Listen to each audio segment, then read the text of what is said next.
For the last century, global influence followed the flow of oil. Today, power belongs to whoever controls the energy grid, and that grid runs almost entirely on lithium.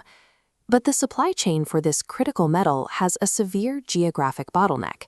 South American nations sit on massive reserves of raw lithium, yet they don't dictate the market. They extract it, but someone else refines it.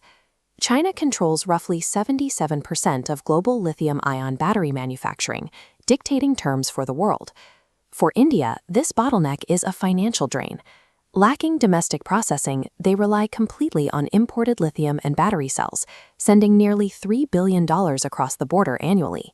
That heavy reliance is a direct threat to India's 30 at 30 mission, the national target to hit 30% electric vehicle penetration by 2030.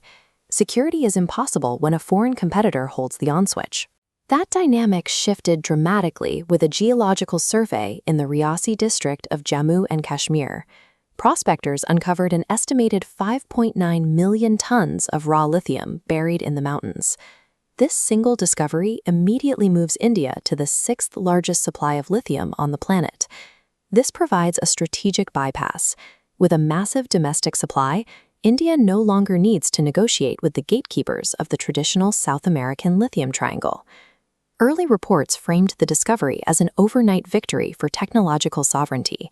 It promised a path to lower trade deficits and domestic control over the green tech race. But raw material in the ground is not the same as battery cells in a car. The reality of geology is much less forgiving than the headlines suggest. Lithium exists in different geological states, and the extraction methods vary depending on the environment. In South America, lithium is mostly found in liquid brine. It's pumped into massive ponds and left to evaporate in the sun, leaving the valuable lithium salts behind in a relatively straightforward process. Kashmir's lithium is different. This is spodumene. It is a dense, stubborn, hard rock mineral, and coaxing the lithium out of it requires significant industrial force. To process spodumene, the rock must be crushed into a fine powder and roasted at extreme temperatures, demanding a massive, continuous supply of energy.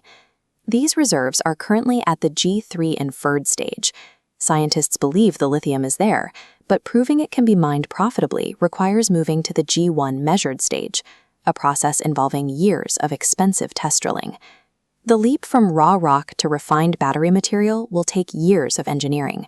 For now, the dream of immediate sovereignty is still trapped inside the mountain. Then there is the geography. Reasi sits directly within the Himalayas, a fragile mountain range with a highly volatile ecosystem.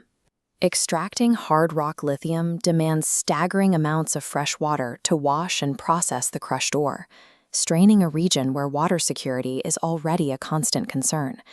Because this involves open-cast mining in a seismically active zone, stripping the mountainside creates risks of catastrophic landslides and chemical contamination of local river systems. There is also a carbon cost. The high-temperature roasting required to refine spodumene generates significant CO2 emissions. It is a tragic irony. India is pursuing the mineral needed to fight climate change, but the extraction itself could permanently damage one of its most sensitive natural environments. Despite these hurdles, the discovery serves as the physical foundation for a broader national industrial strategy. India has already launched a production-linked incentive scheme, providing financial support to companies building advanced battery factories on domestic soil. Feeding domestic lithium directly into these local assembly lines would create a complete supply chain within India's borders. The economic benefits are direct. Batteries account for 40% of an electric vehicle's price. Removing import costs makes these cars affordable for the mass market and creates high-tech jobs in a region battling high unemployment. Ultimately, this localized control is the only way India can honor its 2070 net zero commitments without remaining dependent on foreign technology. In the 21st century energy race, chemical refining capacity is more important than raw resource extraction. To bypass the current monopoly, India must rapidly master hard rock processing technology to compete with established exporters like Australia. And this industrial expansion must be balanced against the absolute necessity of protecting the Himalayan ecosystem. Successfully refining these 5.9 million tons would provide the electricity for India's future while simultaneously breaking the global supply choke point. If they can manage the cost, they will rewrite the geopolitical world order.